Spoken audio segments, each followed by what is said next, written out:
So what are you saying? You're not on tilt, I'm not on tilt. and you don't think you should get a tilt coach? No, I don't need a fucking tilt coach. No, I don't need a fucking tilt coach. No, I don't need a fucking tilt coach. No, I don't need a fucking tilt coach. Hey guys, welcome back to this week's episode of the 100 Day Challenge. What you are seeing at this very moment is disturbing.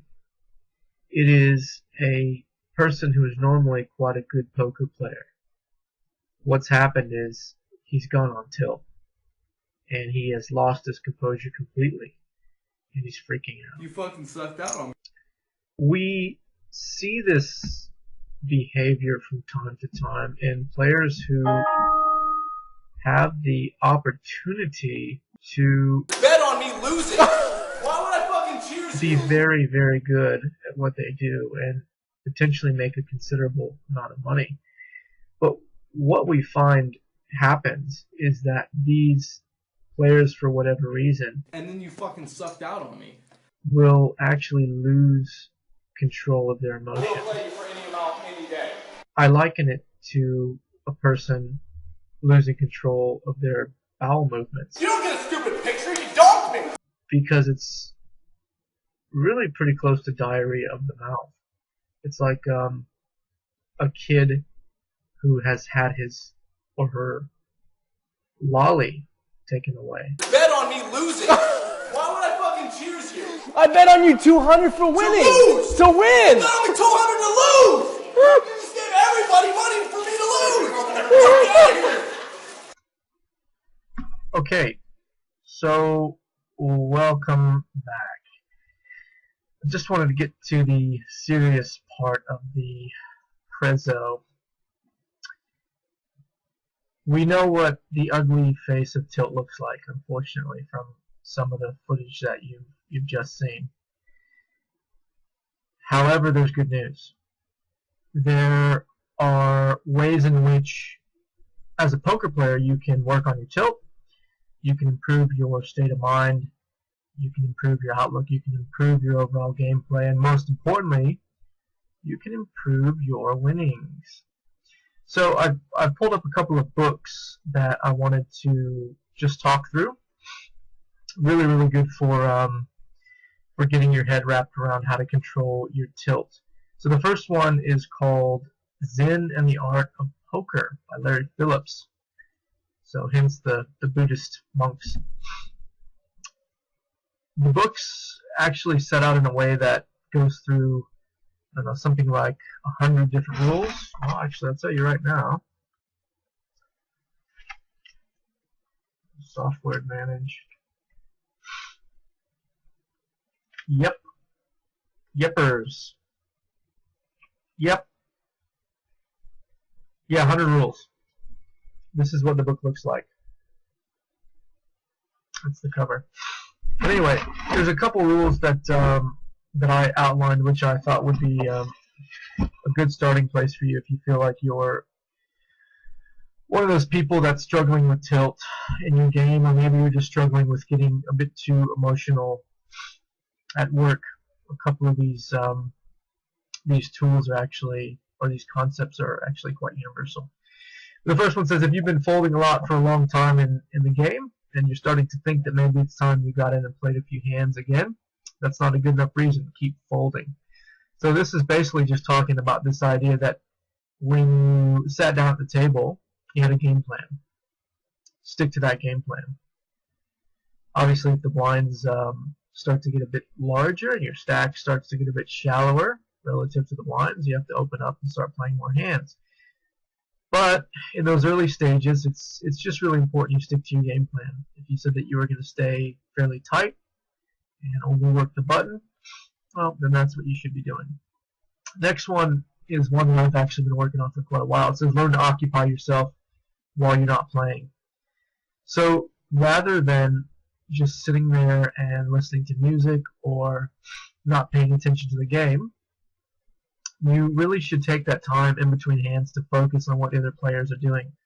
Look at their betting. Look at how they're putting chips in. Look at how long it's taking them to bet, make their moves, and how long it's taking them to think about hands.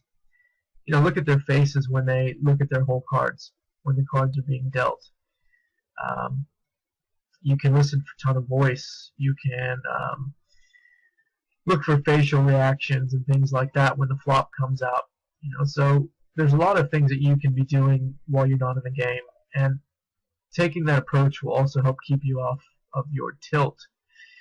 Next one is detach yourself emotionally from the game. Remember, it's about results. That's really all it's about at the end of the day. You try to play the best you can, and at the end of the day, you're going to get a specific result. So you really need to work on taking the emotion out of the game. I know it can feel like it's a very, very personal game at times, and you're pitted against other players, and it can feel like a very personal challenge. But you have to remember that when you become emotional, you actually weaken yourself, and you weaken, I guess, your defenses, and your play is not as optimal as it could be. So that goes in the next one that says, when you take your emotions out of the game, other players' emotions become visible. As soon as you become emotional, you're not thinking. You are reacting, and you are reacting to the situation. Okay, that's what happens when you get emotional.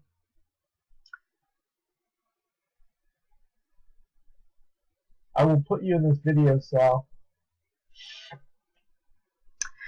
But when you take the emotions out, specifically when you take your emotions out of the game and you start focusing on the play, you will actually be able to use other players' emotions against them. You will also be able to pick up leads on players that you might not have otherwise been able to pick up because they're getting emotional. So anyway, the idea is that by keeping your emotions in check, you can focus on what's happening around you at the table, and you can start to let other people let their emotions come out, and then you can use that against them. And the last one that I wanted to put in here was don't take the game personally. At the end of the day, you're just playing cards. Obviously, there's a lot of money involved, depending upon the size of the tournament or whether or not you're playing cash game. But try not to take it personally. Guys will fly off the handle and go off on tilt and say things and do things and react in a way that, if you take it personally, will throw your game off and also cause you to potentially resent that person and look at them negatively. A lot of the guys we play with are regs, and I think you'll find that from game to game, from week to week, you'll actually have a lot more fun, and you'll enjoy the time you spend a lot more if you don't take things so personally. One of the book I wanted to recommend is one by Alan. I guess it's Schoonmaker. He's actually got a couple books out, but this one in particular is quite good. It says poker winners are different. So I've got a few pictures of some different individuals up there. Hopefully you enjoy those. He doesn't say poker players are different. So I think poker players are pretty much all the same. He says poker winners are different. And he really spends probably a good half of the book talking about controlling yourself and talking about all of the reasons why, if you don't control your focus and you don't control your emotions, you will forever be a losing player. You will be a player who, I guess, probably a good way to look at it is that you will internalize when you're doing well, and you will externalize when you are not doing well. So when you do poorly, you will blame everyone and everything other than your own play for why your play isn't going as optimally as it could be. And when you play well, you will assume that it's because you're doing everything right. Or I guess I should say, not when you play well, but when you have a good outcome. You'll assume it's because you're doing everything right. Anyway, the major take-home from this book is just this idea that you really need to work on yourself, and you need to work on your focus and how you perceive things and how you act and how you react at the table if you're going to be a winning player. Anyway, so just a few things I wanted to share from you or share with you about tilt. Hopefully this helps you. Obviously it's just very simple, but what I encourage you to do is actually go through and spend some time reading the books. And again, this is not just stuff that applies to poker. If you freak out and you get tilted at work, and you get tilted in the shopping center when you're buying, a container of juice, that's not a good thing. And it's, especially in a work environment, it's very unprofessional, and it's probably going to have a major impact on your career and how likely you are to get ahead in your career. So anyway, just a few tips on tilt. Hope it helped, and we will see you next time.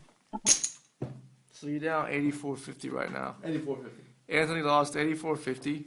He's tilted basically beyond any 60 on comprehensible play. the suck out. 60 His on the suck play out. has Sorry, just been- 55 on the suck out. 15 before the suck out. Do the math. His play has been maniacal. He's a pure maniac right now, and he's out of There's control. no And he fucking needs to get a maniac. tilt coach. There's no fucking maniac. And there's no tilt coach.